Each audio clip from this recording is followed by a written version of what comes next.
जरा सोचो एक ऐसी झील के बारे में जो हजारों एकड़ में फैली हो, जहाँ से निकलने का कोई रास्ता ना हो और जान का खतरा हद से ज्यादा। कहानी की शुरुआत होती है आज से हजारों साल बाद, जब इंसानों ने धरती छोड़कर अलग अलग ग्रहों पर बसना शुरू कर दिया। कुछ ग्रह तो बढ़िया निकले, लेकिन कुछ के अंदर ऐसे अजीबोगरीब खतरनाक जानवर रहते थे जिनसे इंसानों को बहुत खतरा था, और इस पूरे ब्रह्मांड पर सिर्फ एक सरकार राज करती थी। इसके बाद हम इसी तरह के टाइटेनियम नाम के ग्रह को देखते हैं, जहाँ लोगों ने अपना एक शहर बसाया और ऐसा सिस्टम बनाया जहाँ इंसानों की हर हरकत पर नजर रखी जाती थी। फिर हम क्रिस्टी नाम की एक लड़की को देखते हैं जो इस प्लैनेट पर जेल में थी।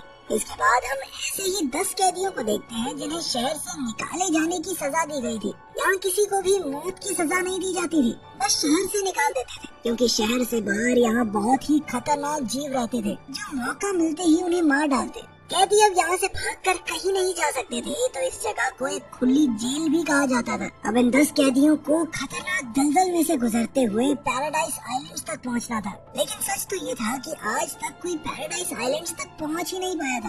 खैर, फिर कैप्टन सभी कैदियों को शहर की सरहद तक ले आया, जहाँ एक अदृश्य सुरक्षा कवच था। कैप्टन ने सुरक्षा कवच हटाते हुए अर्विन नाम के कैदी के सर से कपड़ा हटाया और फिर उन सबके लिए एक लोहे का बक्सा मंगवाया, जिसमें उनके काम की सारी चीजें थी। अब उनके पास यहाँ से निकलने के लिए 1 घंटे का टाइम था, वरना गार्ड्स उन्हें गोली मार देंगे। ये सुनकर एक औरत तो पागलों की तरह रोते हुए इधर उधर भागने लगी, तो क्रिस्टी ने जैसे तैसे उस औरत को शांत किया।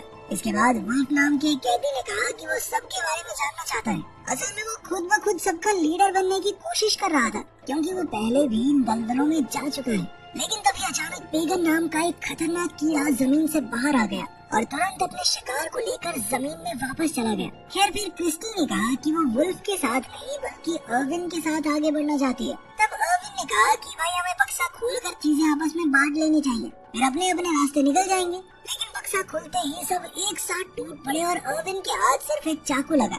अर्विन ने कहा कि सबको बराबर चीजें मिलनी चाहिए, लेकिन तभी वुल्फ के साथी ने क्रिस्टी पर हमला करने की कोशिश की, मगर अर्विन ने उसी वक्त उसकी गर्दन पकड़कर सबको धमकी दी कि एक दूसरे पर हमला करने का अंजाम अच्छा नहीं होगा।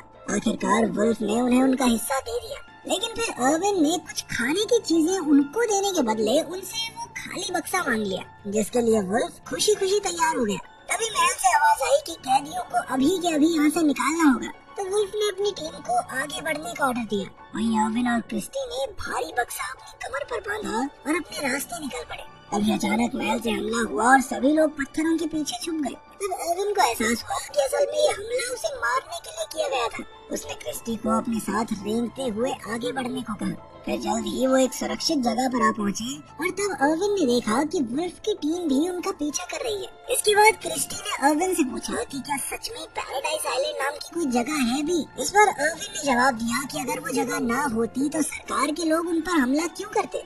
गार्ड्स को पूरा यकीन था कि अर्विन रास्ते में ही मारा जाएगा। फिर अर्विन ने कहा कि वो पहली बार इस रास्ते पर जा रहा है, लेकिन उसे यकीन है कि वो जरूर कामयाब होगा। असल में कुछ साल पहले अर्विन सरकार के प्रेसिडेंट का एडवाइजर हुआ करता था।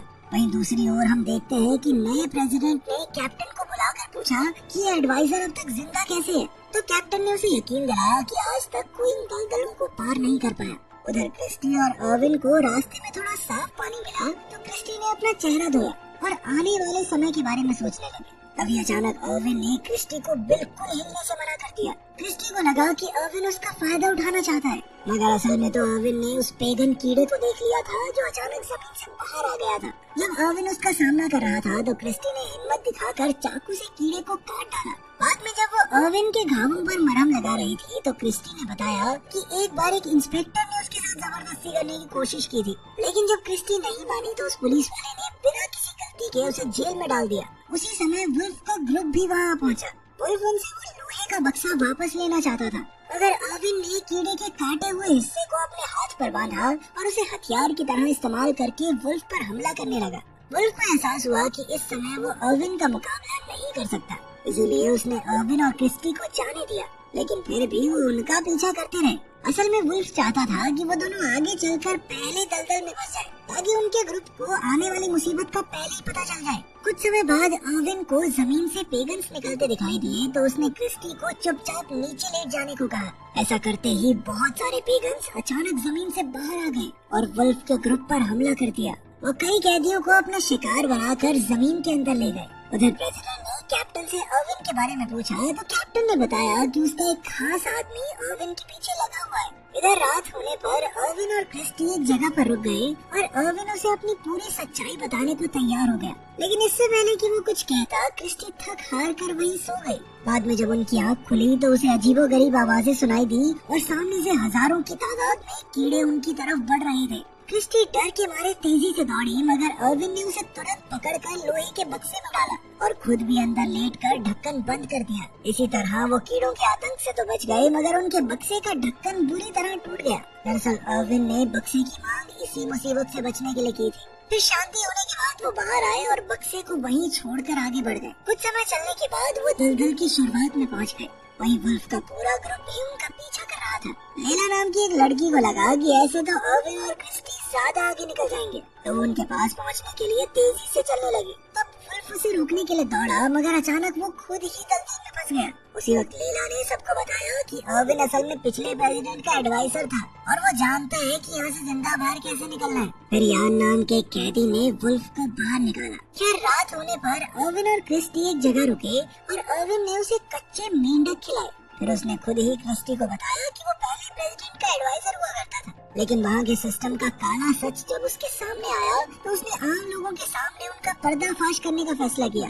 अब किसी को भी सीधे तौर पर मारना अलाउड नहीं था, तो सरकार ने उसे मरने के लिए इस दलदल में भेज दिया। लेकिन अर्विन यहाँ आने से पहले सिस्टम के अंदर एक ऐसा वायरस डाल के आया है जो एक खास कोड से बंद है और ये कोड उसके सिवा कोई नहीं जानता। अब जल्द ही सिस्टम ठप होने वाला है, कोई हथियार कोई कैमरा काम नहीं करेगा और लोग फिर अपनी मर्जी से एक नया सिस्टम बना सकेंगे। ये सब सुनकर क्रिस्टी ने कहा कि फिर तो सरकार के लोग हाथ धोकर उसके पीछे बढ़ जाएंगे, मगर अर्विन ने कहा कि उसे पूरी उम्मीद है कि तब तक वो यहाँ से बचकर निकल जाएंगे। वहीं दूसरी ओर शहर में सरकार का सिस्टम ठप होना शुरू हो गया था। सबसे पहले कम्युनिकेशन सैटेलाइट्स ने काम करना बंद कर दिया। फिर अगली सुबह हम देखते हैं कि लेला और बाकी कैदी जो वुल्फ को ग्रुप छोड़कर आगे बढ़ गए थे, उनका सामना रास्ते में कुछ जंगली लोगों से हुआ।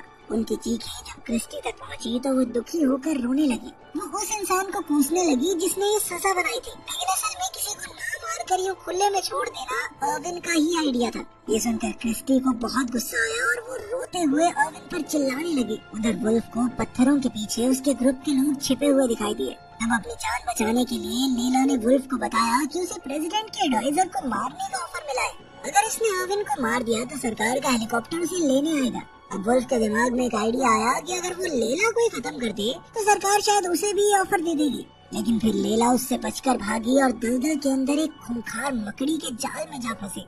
वो बेचारी वहीं तड़प तड़प कर मारी गई। जब कैप्टन को खबर मिली कि उनकी जासूस मारी गई तो उसने सार्जेंट मैटियस को हथियार देकर एडवाइजर को मारने के मिशन पर भेजा। वहीं दूसरी ओर वुल्फ का एक और साथी रास्ते में मारा गया। इधर यान ने अर्विन और क्रिस्टी के पास जाकर उन्हें भटका दिया, जिससे अर्विन वुल्फ के जाल में फंस गया। वुल्फ ने अचानक उसे बांधकर कैद कर लिया था और अब वो उसे मारना चाहता था ताकि सरकार उसे आजाद कर दे। अब कोई और चारा नहीं था, इसलिए अर्विन ने क्रिस्टी को भाग जाने को कहा, पर क्रिस्टी ने अचानक उसे चूम लिया। इधर वुल्फ ने अर्विन को खड़ा होने को कहा, मगर अर्विन उसकी एक सुनने को राजी नहीं था। इसीलिए वुल्फ को उसे अपनी पीठ पर उठाकर आगे बढ़ना पड़ा। वहीं हम देखते हैं कि सार्जेंट मैटियस और उसका ग्रुप पुरानी जेल के खंडरों में पहुंचे, जहाँ कई खूंखार अपराधी रहते थे। जल्द ही वुल्फ भी वहाँ पहुँच गया। फिर उसने अर्विन और क्रिस्टी को एक जगह पहुँचाया और सार्जेंट मैटियस से डील करने पहुँचा, लेकिन उनकी बातचीत के बीच ही अर्विन वहाँ से भाग निकला। तब वुल्फ ने घबराकर सार्जेंट को कहा कि तुम चिंता मत करो, मैं उसे ढूंढ निकालूंगा, मगर सार्जेंट ने गुस्से में उसे गोली मार दी। फिर सार्जेंट को क्रिस्टी और यान मिले तो सार्जेंट ने यान को भी मार डाला और क्रिस्टी को अपने कब्जे में लेकर आगे बढ़ा। अभी अर्विन ने सामने आकर सार्जेंट से क्रिस्टी को रिहा करने को कहा और इसके बदले में वो खुद को उसके हवाले कर देगा। लेकिन क्रिस्टी को रिहा करते ही सार्जेंट ने उसकी पीठ में बेहोश कर देने वाला ट्रैंकुलाइजर मार दिया और तभी अचानक पीछे से वुल्फ ने सार्जेंट को मार डाला। वुल्फ अब अपनी आखिरी सांसें गिन रहा था, मगर वो सार्जेंट से बदला लेने से नहीं चूकने वाला था। तब अर्विन ने वुल्फ का शुक्रिया अदा किया तो वुल्फ ने उसे सलाह दी कि पैराडाइज आइलैंड जाने की कोशिश मत करो, क्योंकि ऐसी कोई जगह है ही नहीं। उसे इतनी सलाह देकर वो मर गया। बाद में हम देखते हैं कि अर्विन क्रिस्टी को अपनी बाहों में उठाकर समुद्र तक पहुंचा और उसे एहसास हुआ कि इसे पार करने के बाद ही वो पैराडाइज आइलैंड तक पहुंचेंगे। इसे पार करने के लिए उसने खुद पौधे इकट्ठा करके उनका छोटा सा आइलैंड बनाया। उधर कैप्टन अब सार्जेंट से कांटेक्ट नहीं कर पा रहा था, तो वो समझ गया कि एडवाइजर को ढूंढने का अब कोई फायदा नहीं। खैर फिर भी उसने अर्विन के पीछे एक आखिरी ड्रोन भेजा। जब क्रिस्टी को होश आया तो उसे महसूस हुआ कि जिस छोटे से आइलैंड पर वो खड़े थे वो धीरे धीरे डूब रहा है। ये सुनकर उनके साथ मौजूद जो नाम का एक कैदी समुद्र में कूद गया ताकि उन पौधों पर थोड़ा वेट कम हो और अर्विन और क्रिस्टी की जान बच जाए। अभी उन दोनों की नजर उनकी तरफ आ रहे एक ड्रोन पर पड़ी। एक बार को तो उन्हें लगा कि अब खेल खत्म हो चुका है, लेकिन उन तक पहुंचने से पहले ही वो खराब होकर पानी में गिर गया, क्योंकि अब अर्विन का बनाया हुआ वायरस पूरे सिस्टम में फैल गया था।